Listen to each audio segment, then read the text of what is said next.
Vous faites bien de suivre la télévision rwandaise. Bienvenue à ce bulletin d'information que vous présente Jean Damascène Manichimé. Et sans transition, nous passons à son développement. Le président de la République, Paul Kagame, et la première dame, Jeannette Kagame, se joignent ce dimanche matin aux habitants de la capitale rwandaise, Kigali, pour le sport communautaire dans le cadre du programme connu comme Une journée sans véhicule au Rwanda. Pendant environ 4 heures, certains axes routiers de la capitale Kigali sont réservés uniquement aux activités sportives sans véhicule. Ce programme, déjà bimensuel dans la ville de Kigali, a été initié dans le cadre de rappeler aux habitants de la capitale et du Rwanda en général l'importance du sport pour la santé, mais aussi d'insister sur le respect de l'environnement. Ce programme, qui a débuté par la ville de Kigali, a fini par se répandre dans d'autres villes du pays, dans toutes les provinces. La première dame du Rwanda, Mme Jeannette Kagame, a participé ce dimanche aux prières organisées par les jeunes leaders rwandais en vue d'échanger sur l'utilisation des valeurs chrétiennes pour édifier des belles familles. Amandine Dikumasabo a suivi pour nous ces prières.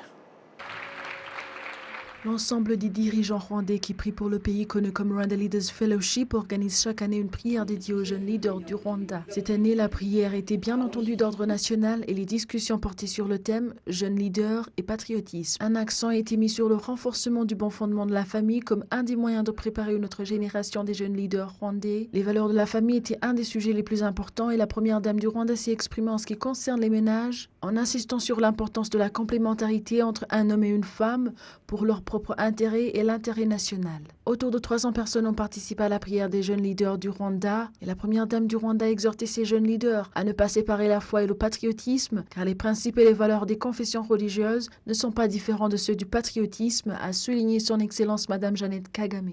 Christine Vuguziga a, par la prise de parole, exprimé en tant que jeune leader qu'il est important de prendre conscience que tout ce que nous vivons aujourd'hui est en grande partie les conséquences des choix effectués, ce qui devrait inspirer les choix que tout un chacun prend aujourd'hui. Cette prière annuelle des jeunes vise à prier pour le pays et à apprendre comment utiliser les valeurs chrétiennes dans la vie de tous les jours, dans leurs responsabilités en tant que leader. Les gouvernements du Rwanda, du Burundi et de la Tanzanie s'engagent à tout mettre en œuvre pour que la centrale hydroélectrique de Rusumo commence à produire de l'électricité dès novembre de cette année. Suivez. La centrale hydroélectrique de Rusumo, à la frontière entre le Rwanda, le Burundi et la Tanzanie, devrait générer 80 MW d'électricité. Initialement censé avoir été achevé il y a 2 ans, le projet a pris du retard principalement à cause de la pandémie de Covid-19 et de ses implications mondiales, mais les travaux de construction sont sur le point de terminer. Le ministre rwandais des Infrastructures est optimiste que les 3 pays commenceront à jouir de l'électricité produite à Rusumo avant la fin de cette année. Le projet comprend 3 unités de production énergétique.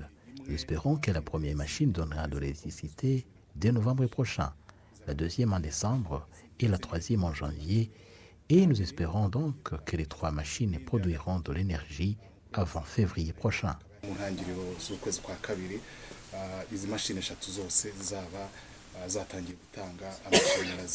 Les ministres du Rwanda, du Burundi et de la Tanzanie ayant l'énergie dans leurs attributions ont visité ce projet samedi afin de s'assurer de l'état d'avancement des travaux. Ils se sont déclarés résolus à faire le suivi du reste des travaux pour que l'énergie tant attendue par les 3 pays soit disponible avant fin 2022, comme l'indique le ministre tanzanien de l'énergie. En tant que ministre qui suivons de près le projet, nous avons l'obligation de superviser les travaux prévus, de vérifier tous les détails, exercer une pression si nécessaire. Nous nous rencontrons 1 fois par an et demandons les informations relatives à l'avancement du projet et donnons les directives nécessaires. Nous estimons que cette étape est essentielle dans la mise en pratique de ce projet et la bonne marche de ce projet dépend de notre conseil. La centrale hydroélectrique de Rusumo est pratiquement terminée. Actuellement, les travaux de construction de la centrale de Rusumo sont à 95% de la fin. Les 80 MW d'électricité produits seront partagés à parts égales entre le Rwanda, le Burundi et la Tanzanie.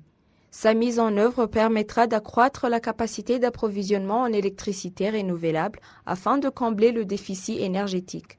D'un point de vue régional, l'objectif du projet est d'améliorer la capacité de production et de transport d'électricité au Burundi, au Rwanda et en Tanzanie et de contribuer à la stabilité et à l'intégration économique régionale en développant et gérant des actifs communs. Nancy Umulingawase, télévision rwandaise. Les Centrafricains apprécient la coopération de leur pays avec le Rwanda qui a permis, entre autres, de mieux sécuriser plusieurs parties du pays. C'est en tout cas le point de vue du journaliste Joseph Pouambi qui s'est confié à la télévision rwandaise récemment lors de son passage à Kigali. Je suis en Centrafrique. Il y a une coopération très agissante entre la République du Rwanda et la République centrafricaine. Et c'est pour cela que nous tenons à remercier les autorités rwandaises qui ont beaucoup contribué à asseoir la paix en République centrafricaine. À l'instant T où je te parle, il y a les militaires rwandais qui sont en Centrafrique, qui sont en train de combattre les forces négatives en République centrafricaine. Et donc c'est une coopération très agissante, c'est une coopération très fructueuse. On a tout à gagner en améliorant les relations bilatérales entre la République centrafricaine et la République du Rwanda. Aujourd'hui, il y a une nette amélioration. Quand on prend les années 2013, quand on prend la fin de l'année 2015 et le début de l'année 2016, quand le président Touadéra arrivait au pouvoir, mais on disait qu'à l'époque que les 2 tiers du territoire centrafricain sont investis par les rebelles. Aujourd'hui, grâce aux efforts qui ont été consentis par les autorités, notamment le président de la République, chef de l'État, son Excellence Faustin Archange Touadéra, on a conquis quasiment l'ensemble du territoire centrafricain. Il n'y a que les poches de résistance qui sont occupées, ou des petits bandits qui se cachent, qui sortent, qui font des dégâts et qui repartent. Mais en tout cas, l'armée nationale, avec le concours des partenaires, notamment les militaires rwandais ou les alliés, ils ont aidé les forces des armées centrafricaines à reconquérir l'ensemble du territoire centrafricain. Et actualité oblige, à la fin de cette semaine, nous allons revenir sur une tragédie qui a marqué malheureusement la semaine au Rwanda. C'est la mort de l'artiste rwandais Yvan Buravan, une mort survenue mercredi à la suite d'une maladie du cancer, alors qu'il était parti en Inde pour se faire soigner. Pour commencer, pour rendre hommage à Yvan Buravan, nous allons l'exprimer à travers ses œuvres et nous suivons d'abord une petite biographie, une brève biographie qui était Yvan Buravan.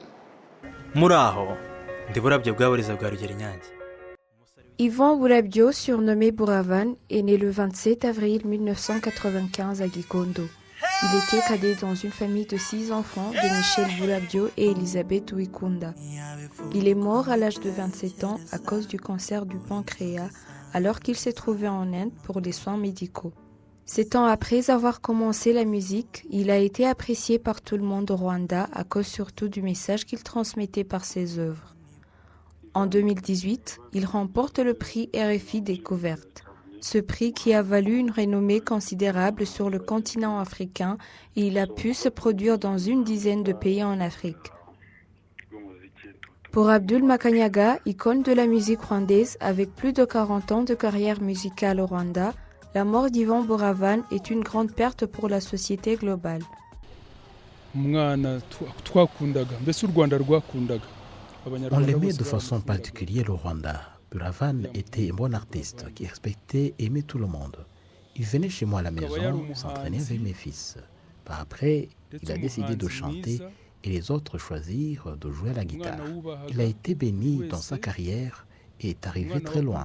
Parmi les artistes rwandais, il n'y a personne qui peut le défier à cause de son talent. L'amour, c'est le message essentiel de ses compositions. Et nous savons que l'amour prime sur toute chose. Ce que d'autres artistes doivent apprendre de lui, c'est le sens de l'observation et sa gentillesse. Buravan avait déjà commencé un site web nommé ivanburavan.com et avait l'objectif de gagner d'autres coins du monde par ses œuvres. Que la terre lui soit légère. Nancy Umulingawase, télévision rwandaise. Au nom de toute l'équipe qui m'a accompagné tout au long de cette journée, Jean Damascène Manishimné, je vous souhaite de passer de très bons moments en compagnie de la télévision rwandaise.